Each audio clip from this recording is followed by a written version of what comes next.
আমি Sonali and welcome back to my channel Upu Sona vlog. আজকে যে আমি জলটা বানাচ্ছি এটা আমি প্রতিদিন সকালে খাই, আর সকালে খেলে এটা আমার ওয়েট লুজের কাজ করে। তো আপনারাও প্রতিদিন ট্রাই করতে পারেন। প্রথমে একটু সামান্য পরিমাণ জল নিয়ে এক সামান্য মৌরি আমি জলে দিয়ে দেব। তারপর আমি সামান্য জিরে নিয়ে জলে দিয়ে দেবো। হালকা করে যখন জলটা ফুটে যাবে, একটা বাদামি কালার আসবে, তখন আমি গ্যাসটাকে বন্ধ করে দেব।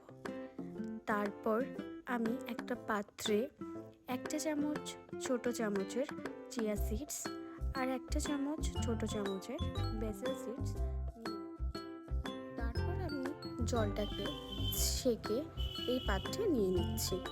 এই জলটা আমি প্রতিদিন সকালবেলা খালি পেটে খাই, তো আপনারাও খেতে পারেন। তো থ্যাংক ইউ, দেখা হচ্ছে নেক্সট ভিডিওতে।